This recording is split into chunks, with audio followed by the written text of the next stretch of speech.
Everything that we suffer as a people is a result of us not knowing what's inside of that Bible. Our identity, heritage, and culture is inside of the Bible. Blacks, Latinos, and Native American Indians are Israelites, descendants of Shem, not Ham. Ham is the progenitor of the Africans, aka Egyptians. Exodus 11:7. But against any of the children of Israel shall not a dog move his tongue, against man or beast, that ye may know how the Most High doth put a difference between Egyptians and Israel. They keep us sleep with their media, exactly how they want us. Brainwash them down, shape till they like you. Shalom. I want to give all praises, honor, and glory to Yahweh, Bahashem, Yahabashai, Bahashem, Racha Kodash. I want to give double honors to the apostles and elders of Great Millstone, because those are the men who I learned this truth from through the spirit and power of Yahweh, Bahashem, Yahabashai. Yahweh is the true name of the God of Israel. Yahabashai is who the world ignorantly calls Jesus Christ, but his one and only true name is Yahabashai. And pretty much I wanted to do this video because, you know, ISUPK, and you have other different camps that may feel like how they feel. You know, just because a person of color comes from the land of Africa, that doesn't mean that they're automatically a Hamite, because you have a lot of Israelites that's still in the land of Africa or the land of Ham.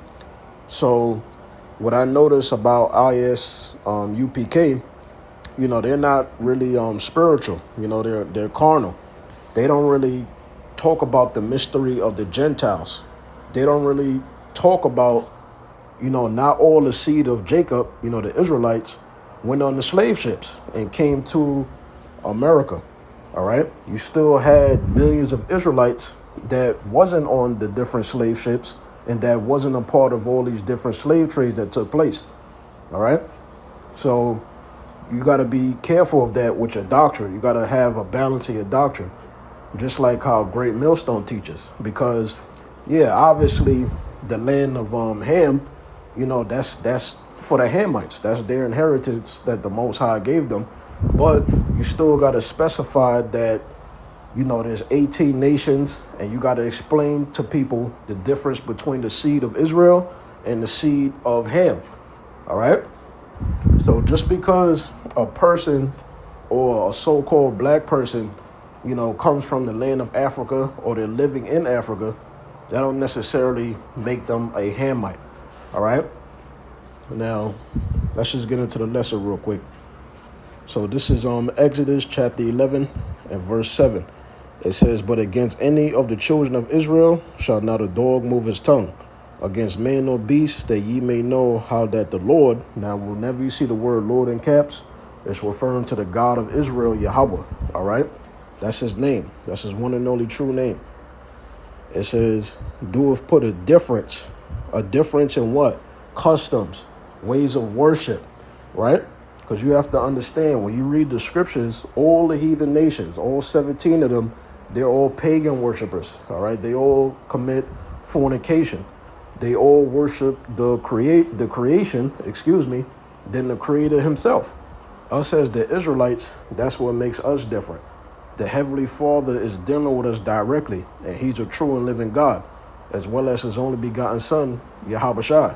And we worship Yahweh and Yahabashai, the creator of all creation. But the heathen, they worship the creation more than the creator himself. All right. They don't pay homage. They don't give reference and worship Yahabashai. All right. So that's the difference. It's a difference in culture. It's a difference in custom. It's a difference in spirit. All right. It says, doeth put a difference between the Egyptians and Ham, because there's two different seed lines. And this is what you need to understand in the scriptures. After the flood, through Noah's 3 sons, there was 18 seeds or 18 nations that was established. And everybody on the planet Earth come from one of these 18 seed lines. All right. Now, the seed of the promise, you know, the chosen nation on the planet Earth is who? The Israelites, the so-called Negroes, Hispanics, and Native American Indians. Our seed makes up the 12 tribes of Israel. nations are formed from the seed of a man. And all the people of the planet Earth, they're descendants of their forefathers, all right, that started from one seed. So that's what you need to understand. So the Egyptians, when you read Genesis, the 10th chapter, the Egyptians, they come from Ham's seed line, all right? And then out of Shem, you get the fathers of the promise, Abraham, Isaac, and Jacob. Now, the Israelites, the so-called Negroes, Hispanics, and Native American Indians, we are Shemitic. We're not Hamitic, all right? So there's a difference in seed, and we understand that men carry the seed. What's the seed? The sperm. A man and a woman get together. He puts his seed, which is the sperm, inside of the woman.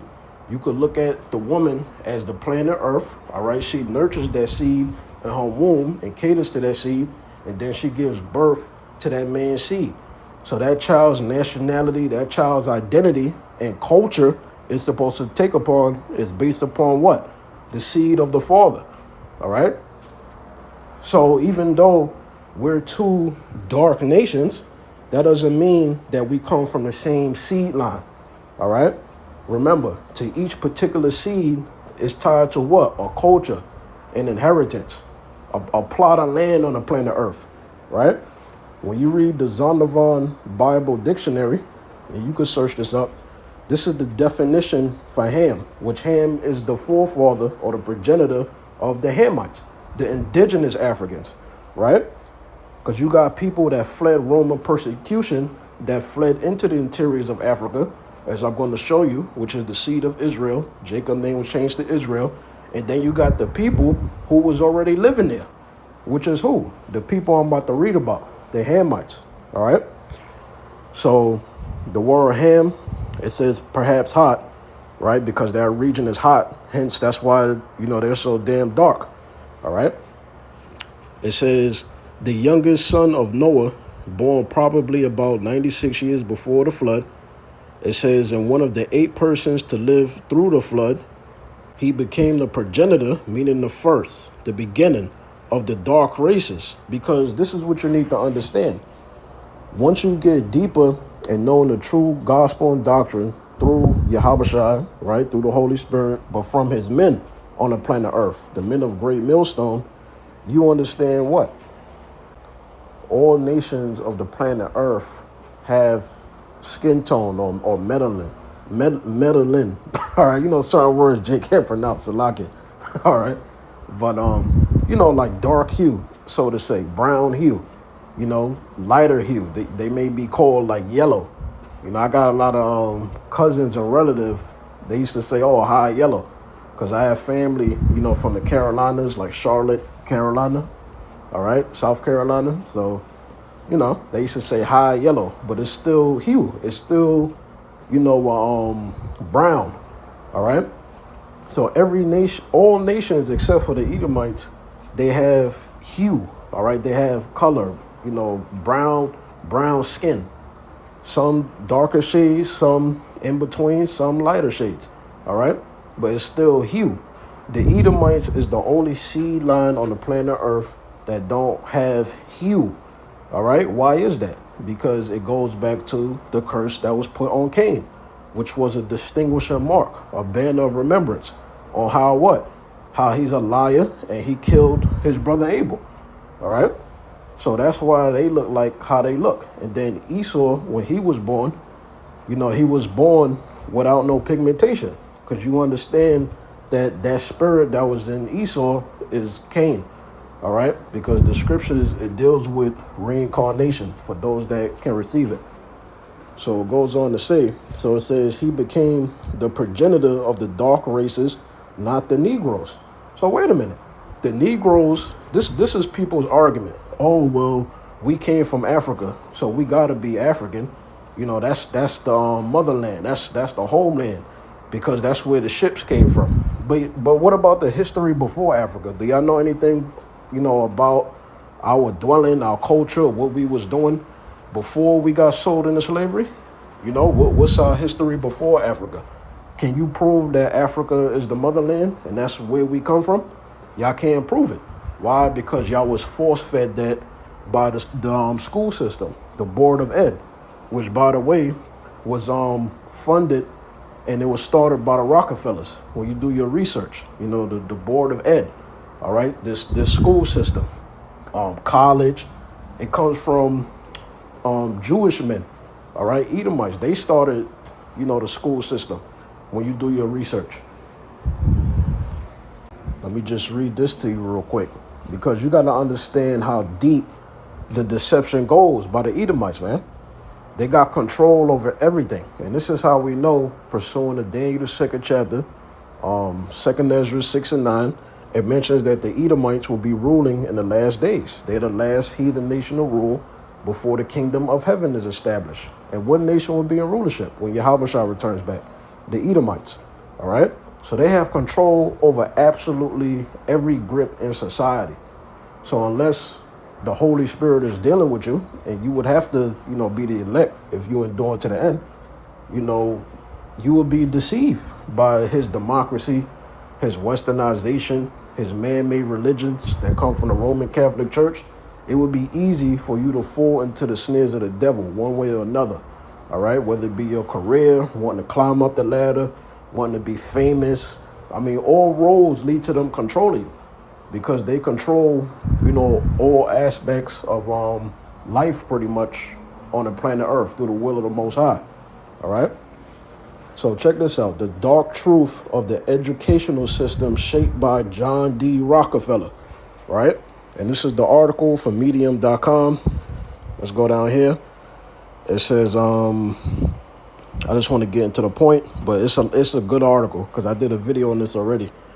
It says the American educational system is a cornerstone of societal development, has undergone numerous transformations over the years.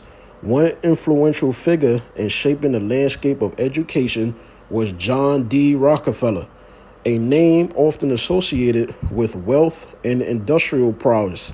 However, as I dove into the annals of history, and this is this guy talking, or this woman talking, all right, Sophia, all right, so it says, a disconcerting truth emerges, one that raises questions about the true motives behind Rockefeller's educational endeavors. The early 20th century educational revolution. During the early 20th century, John D. Rockefeller, a titan of American business world, meaning he had a high status, you know, he was known, all right, in the American business world. So it says, sought to leave a lasting legacy. His philanthropic initiatives, particularly in education, led to the creation of the General Education Board, GEB, in 1902. On the surface, this seemed like a benevolent move, with Rockefeller expressing desire to improve the educational system and uplift society. However, a closer inspection reveals a more sinister side to his actions: control and standardization. It says, Rockefeller's influence on education was not solely altruistic. The GEB played a pivotal role in imposing a standardized model of education across the nation. Talk about America, right?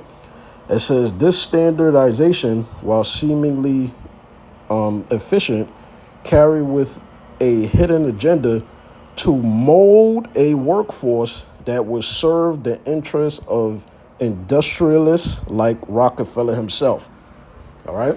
So pretty much the school systems is to indoctrinate you with their lies, their agendas, so that they can control society, but ultimately breed you to be a slave, to constantly keep, you know, the country going.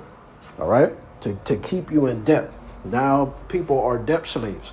All right? Continuing on. It says, oh, check this out. By imposing a uniform curriculum, you want to know why everybody wear a uniform going to school? It go back to this. Y'all got to understand, you know, how they really control society. The Edomites are in rulership. It says, by imposing a uniform curriculum and promoting memorialization, right? The GEB aimed to create a complaint and obedient citizenry, right, meaning people in society, well suited for factory work, all right? The emphasis on conformity stifled creativity and critical thinking, limiting the potential for independent thought and innovation. So in other words, as the Rockefellers control everything, the people that's graduating these different schools, they will eventually have control over future generations because they will be born into what? Being indoctrinated by westernization, by the lies of the school system. And then ultimately, the Israelites will never wake up, right? Because that's all they do. They just force feed us civil rights. And no, you was a slave, but they don't go into Deuteronomy chapter 28 to explain why we became slaves, all right? So it says, the suppression of alternative education. In addition to standardization, Rockefeller's influence extended to suppressing alternative educational models that pose a threat to industrialist agenda, all right? So they also formed this school system so that they wouldn't have any competition in business and the workforce, all right? So it goes on to say, independent and progressive educational methods that encourage critical thinking and individualism were sidelined. So people wouldn't be able to think outside the box that the Rockefellers and the elites, like the Rothschilds, make for people in society. This is why you got television. This is why you got them. They control Hollywood. They control entertainment, all right? Everything that you see in society, they're pushing forth their agendas to keep control over people. So it goes on to say, were sidelined in favor of a system designed to produce obedient workers. So this is what this system is designed for, obedient workers. Slaves, be obedient to your masters, all right? Which they took that scripture out of context during slavery, all right? It's talking about your spiritual masters, the men that you learn the truth from, would be great millstone, all right? It would be the apostles of great millstone on down to young brothers like myself, great millstone as a whole, beginning with the leadership, right? That's what it's talking about. That's the slave is talking about. So let's go down here. I'm going to just read this one part, but the whole article good, though. It says, Rockefeller's evil design. To truly understand the dark motivations behind Rockefeller's educational activities, one must explore the broader context of his industrial empire. Rockefeller, the founder of Standard Oil, wielded immense power and wealth. His interest in education was not merely philanthropic, it was a strategic move to ensure the perpetuation of his influence and wealth. By shaping the educational system to serve the needs of industry, Rockefeller aimed to create a workforce that would be docile and subservient to the economic machine, make you a debt slave, right? So here you got the Rothschilds. They control the central bank. They control the money supply. And then you got they man, pretty much on land, all right? Controlling business, controlling medicine. So they got absolute control. I don't know how you people can't see that, the Edomites, they in rulership in the last days. It ain't Japhet. How could they be Japhet and they got this much influence over the world, according to what the prophecy say? Come on, man. So it goes on to say, the ulterior motive was to maintain control over the labor force, ensuring that individuals remain cogs in the industrial wheel rather than empowered. So pretty much you would be like a hamster running on the wheel. You'll be running, but you'll never get nowhere. And that's what the matrix is, right? It says critical thinkers capable of challenging the status quo. So most people you're going to meet, they're going to be closed-minded. They're not going to challenge the status quo. The ones that's challenging the status quo is the prophets, right? It says, so that's pretty much it, all right? It's pretty much it. It's a good article if you want to read it. Now, here's the two Jewish men I mentioned, right? Meet the fathers of African history. The anthropologists who created the field of African American studies and African studies in today's universities and institutions, they were the teachers of W.E.B. Du Bois. And here's the two. It says Zora Neale Hurston, among many others. So you got a lot of Edomites that came together, all right, to control, to try to keep us asleep. That's why they constantly change our identity. Hebrews to Negroes, to color, to black, African American, so forth and so on, Latino, right? It says, yep, so these two names you could search up, and I'll zoom in. Hopefully you can make out, the letters, all right? You can screenshot it, do your own research, man. Understand what's in the scriptures. Just don't go out of bounds from what the apostles teach. See? Got all these different Edomites that came together, right? That's why Psalms, the 83rd chapter, says what it says. Because even the other heathen that team up with the Edomites, they all with one consent to take the name out of Israel out of remembrance. What's the main way they do that? By the school systems, all right? These Christian pastors promoting all these different religions. Oh, you could do as thou wilt. That's all to keep Israel asleep. But they can't stop this truth. Why? Because this predestination is according to the will of Yahweh. So nobody could stop that. No creation could stop that. So it says, not only do the black Americans out of Africa motherland concept come from the white eugenist Charles Darwin. So you got a lot of our people, they just supremely ignorant. They can't do the research for themselves, but they just accept all these different agendas, all these different lies. And then they call the Israelites, right? They'll say, oh, you're a racist cult. You guys is teaching hate, because what are we doing? We're challenging the status quo, all right? See, this is what the Edomites, the Rothschilds, the Rockefellers, this is what they was afraid of.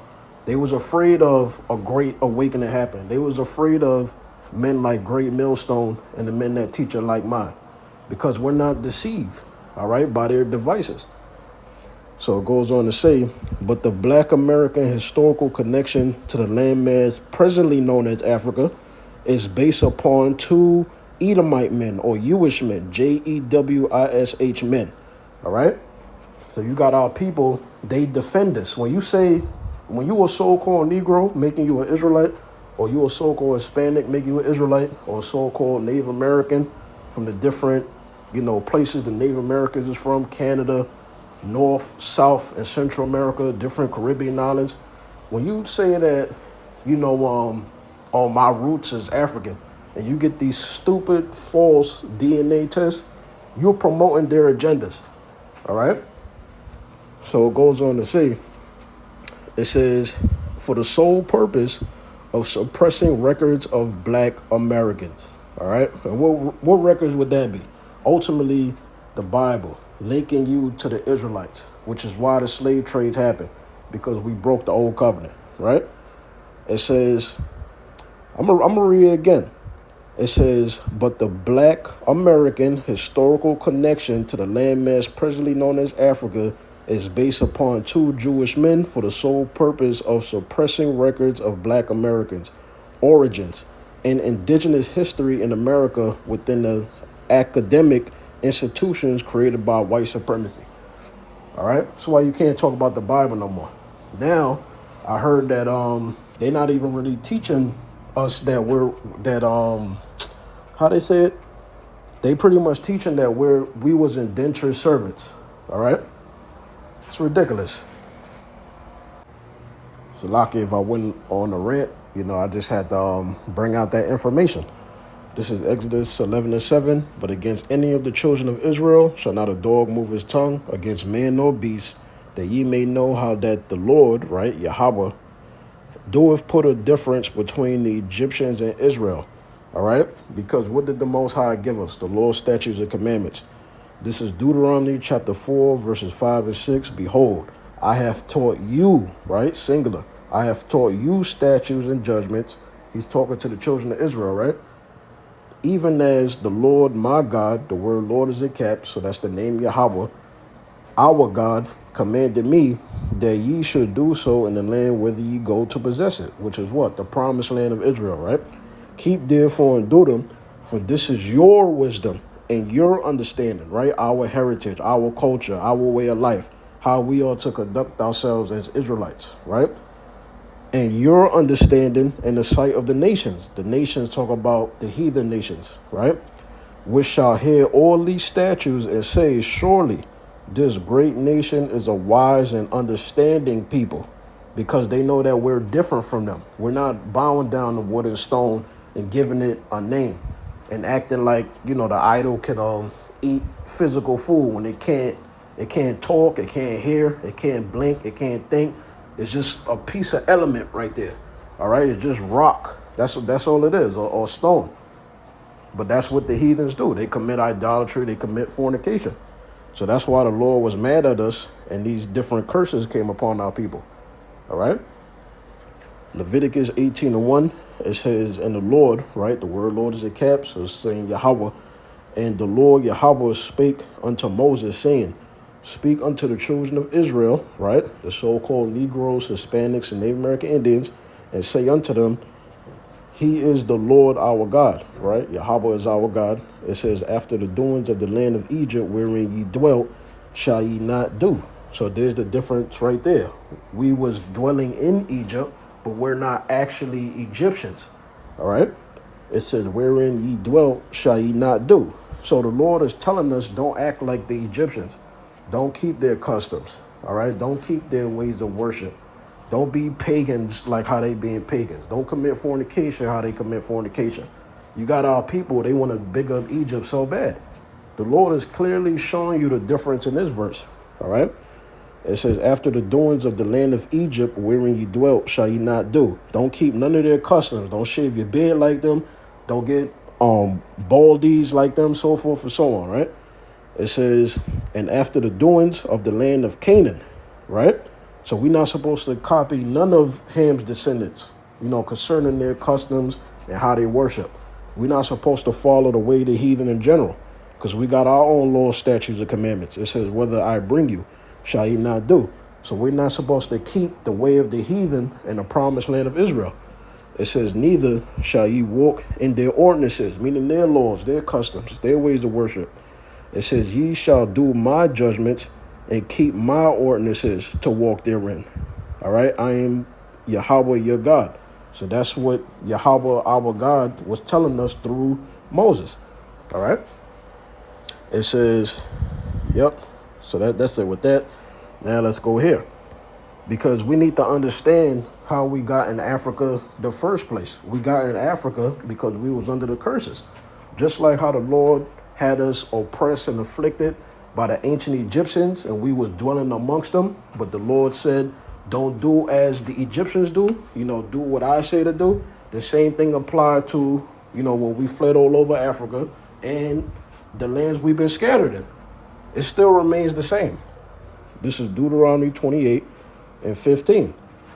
Because you want to know, oh, how come so-called black people is in the condition that they're in? How come so-called Hispanics and Native American Indians, the different Indian tribes, you know, how come they go through so much oppression? Because look at where the Northern Kingdom, all right, the so-called Hispanics, Latinos, the different Indian tribes, look at where they from. They get power outages, crime is at an all-time high, all right? Drugs is rampant in their society. The water is polluted. Insane amount of hyperinflation. I mean, come on, you telling me that they're not Israelites? Anyways, but the point is, Deuteronomy chapter 28 explains the living conditions of the true Israelites, because the true Israelites, they would be on the bottom. They wouldn't be the heads of their particular countries or islands, you know, where they're dwelling at. They wouldn't be the top leaders, all right? This is Deuteronomy 28:15. It says, but it shall come to pass, if thou wilt not hearken unto the voice pursuant to Luke 1:70 is the prophets, right? Which are all men that come from the seed of Israel. It says, if thou wilt not hearken unto the voice of Yahweh thy God, to observe to do all his commandments and his statutes, which I command thee this day, that all these curses shall come upon thee and overtake thee.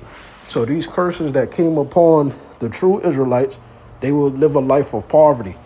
You know, they would have to have a come up to have any form of wealth.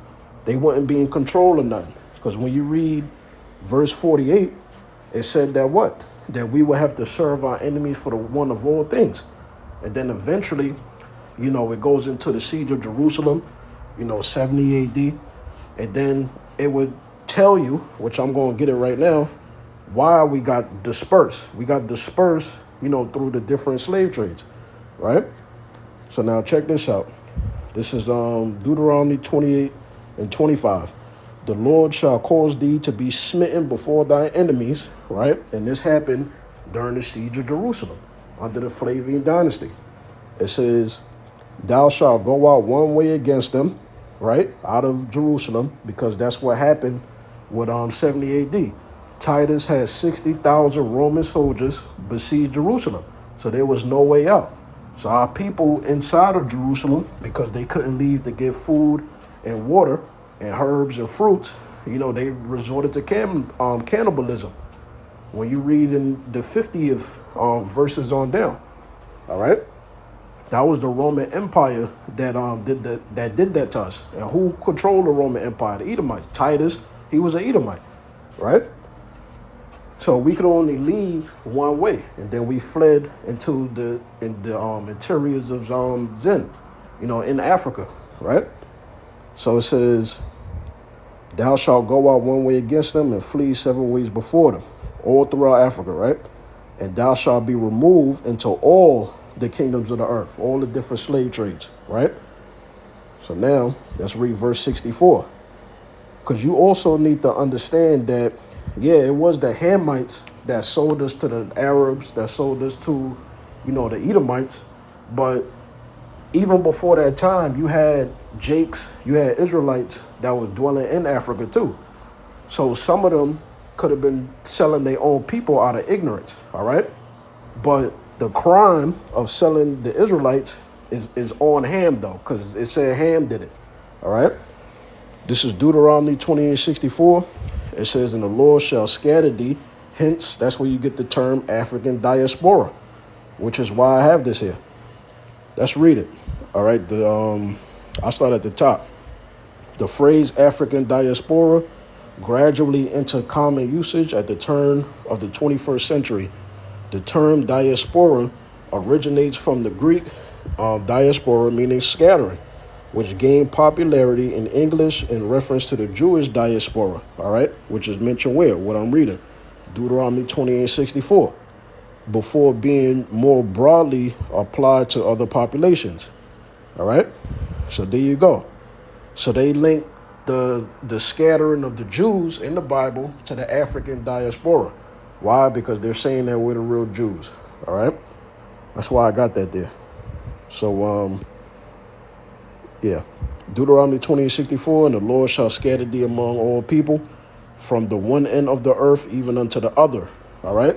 You had a transatlantic slave trade on the west and on the east. You had the Indian Ocean slave trade. You had a British slave trade, Dutch, French, Iberian. I mean, everybody took part in the slave trade. You had the slave trade by the Portuguese to Brazil, right? So we were scattered all over the damn place. So the seed of Israel is in every place you can think of. That's why the scriptures say that Israel shall be as the sands of the sea. You go to any country or island, it got a nice beach there with some sand. You could liken that to the Israelites. So it says, and thou shalt serve other gods, which neither thou nor thy fathers have known, even wood and stone. So that's what happened to our people. They got scattered amongst the heathen, learned of the heathen ways, and they started to act and think generations down the line that they were heathen. So it was a great falling away first, all right? But now through Yahushua, through the prophets, now the elect is waking up and understanding that we're not African, we're not Spanish, that we're Israelites, all right? So now, let's read this. This is Luke chapter 21 and verse 20. It says, and when ye shall see Jerusalem compassed with armies, it's talking about 70 AD, in which I was just telling you, all right? Even Yahushua, when you read Matthew, the 24th chapter, the first 2 verses, Yahushua, he prophesied about 70 AD, how the Romans, which were Edomites, was going to destroy the second temple. But see, the wicked Pharisees, wicked scribes, the Sadducees, right? They took that literal. Like if he was going to destroy the temple and then build it back up the third day, the third temple is a spiritual temple that represents the elect of Israel. All right.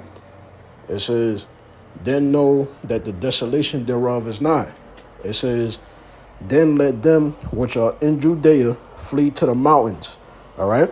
So what mountains is it talking about? It's talking about Africa. Because if you look at a map and you see where Jerusalem or the land of Israel is at, and you see where Africa is at, it's right there. It would be easy to fled into Africa. All right. So even when you read in the scriptures, our forefathers, they always went down into Africa to flee persecution. So that ain't nothing new. All right. You had our forefathers, they sojourned, from the land of Chaldees to Syria to Egypt or Africa. All right. So it goes on to say, yep.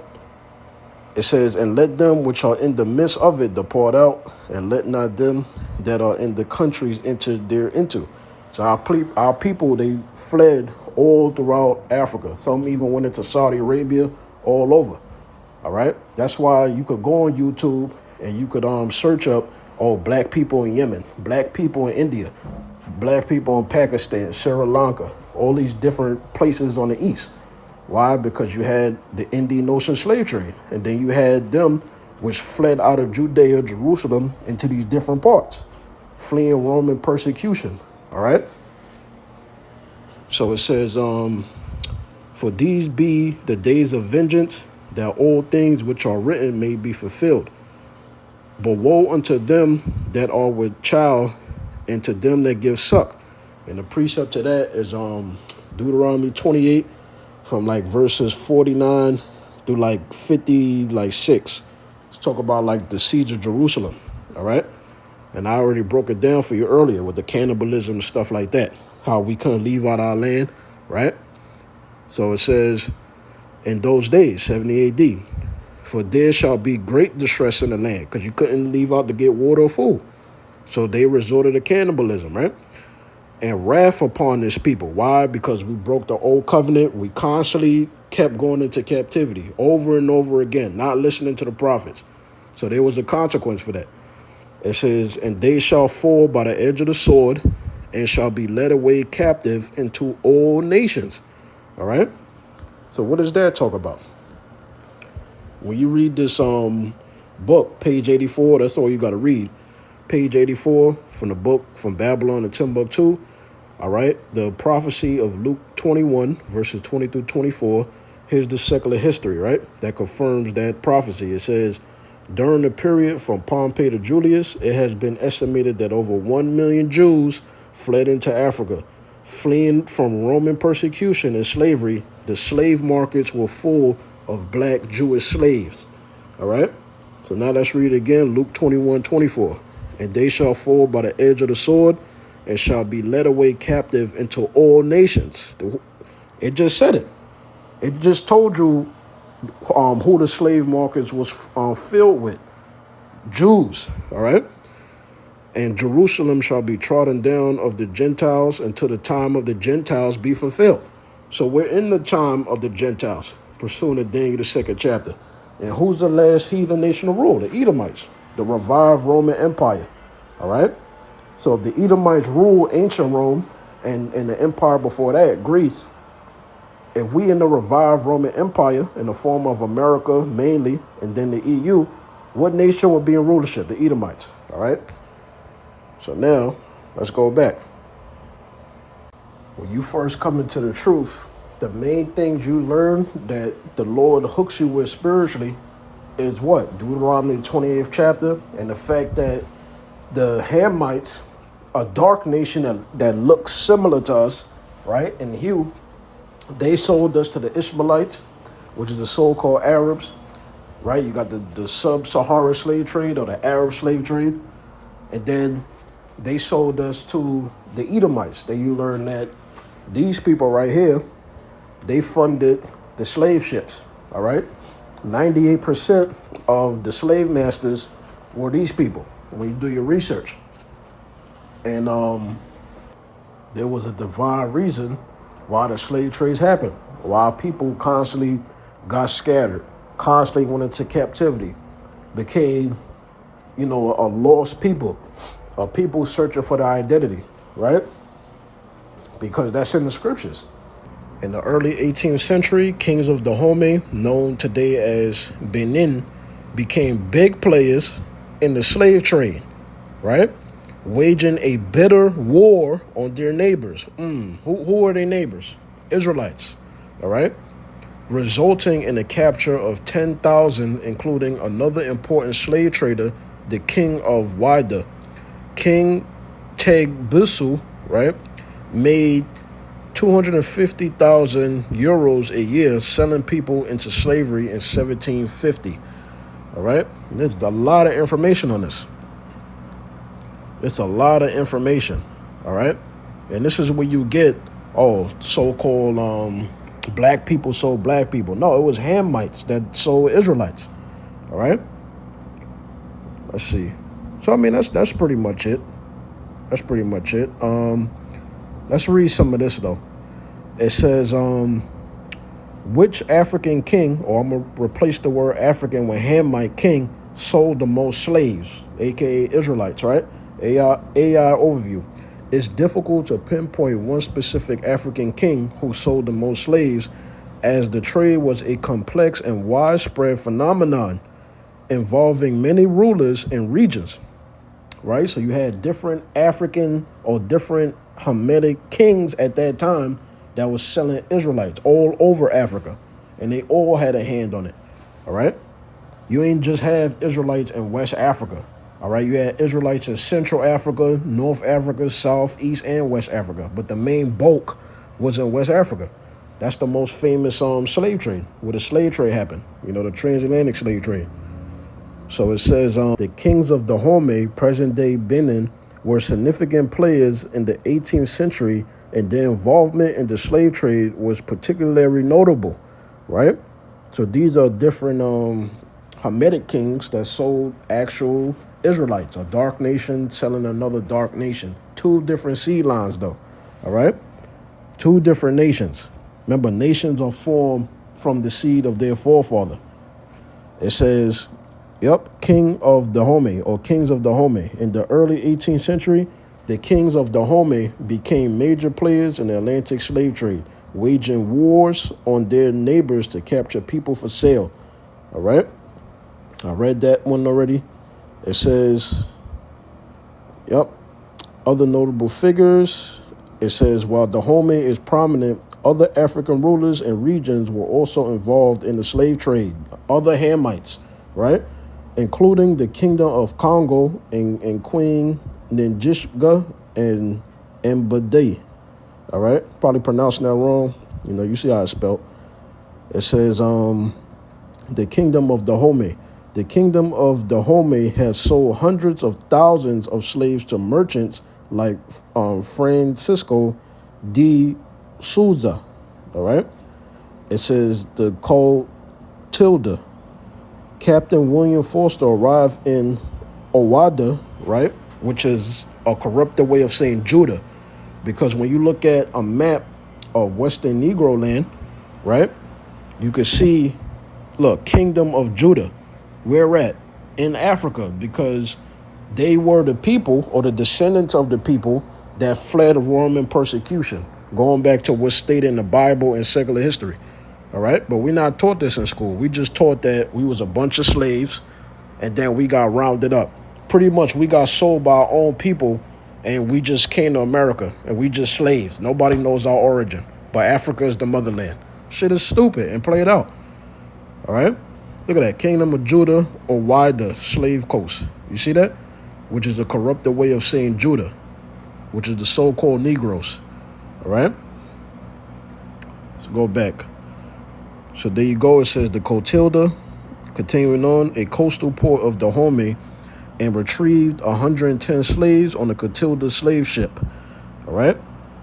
And you might ask, what happened to the slave ships? Well, they was made out of wood, and wood, long term, that's not built to survive that many hundreds of years. All right. That many amount of years. So let's see. Let's go down here. Yeah, so that's pretty much it. That's pretty much it. So you could do your own research, all right? This is just one of the tribes. And then you got this right here, right? It's an old article. I remember Apostle Tahar, he did a video on this. My Nigerian great-grandfather sold slaves. So you had actual Israelites from previous generations. Remember, the Israelites was getting scattered, all right, before the slave trades. It's just that it happened again, according to, end-time prophecy, all right? But like I said, you had Israelites that maybe they may have thought they was Hamites from being in that region so long and losing their identity generations down the line, all right? You had some of them that was selling their own people, hated their own people, all right? But the prophecy said that the Hamites were selling Israelites, as I showed you. That's why they was waging war. That's why it was easy to identify, who's an Israelite and who's not an Israelite, all right?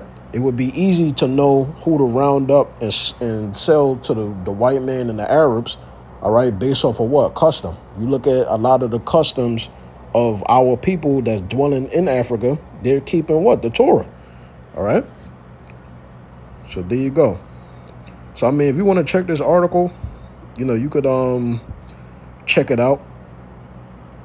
It's, it's a long read.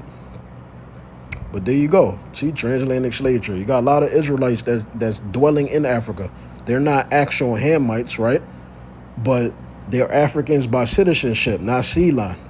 All right? It's just like Paul. Paul said, I'm a Benjamite, but he had Roman citizenship. It's the same thing. Today we're Israelites, but we have American citizenship or whatever country we've been scattered in. All right? Let me finish this lesson up now. Finish it up. This is Zephaniah chapter 2 and verse, let's see. Yep, Zephaniah 2 and 12. Ye Ethiopians also, because we're not Ethiopian. Now, another lie that's out here, and I'm going to most likely do a video on it.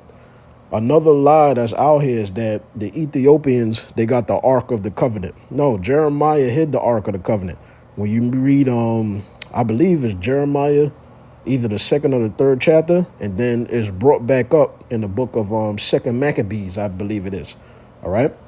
I believe it's 2nd Maccabees, the 2nd chapter. Jeremiah hid the Ark of the Covenant, and only he knows at that present generation when he hid it. Only the Heavenly Father and YAHWH know where the actual Ark of the Covenant is. And we'll know that in the kingdom of heaven. But for right now, nobody knows where the Ark of the Covenant is at. And the Arks of the Covenant that you see in Ethiopia, those are replicas. And that's already confirmed already. All right? Ain't no heathen could touch or hold the Ark of the Covenant. That's crazy. All right? So it says, I'm going to read it again. Zephaniah 2 and 12. Ye Ethiopians, referring to Hamites, right? So-called East Africans. It says, ye Ethiopians also, ye shall be slain by my sword. All right? So the Lord is against the Hamitic nations for what they did to his people. So that's pretty much it. Like I said, the lesson was about the difference between the seed of Israel and the seed of Ham. All right? Lord willing, you was edified by the lesson. Shalom. And remember, you have Israelites that's scattered all around the earth.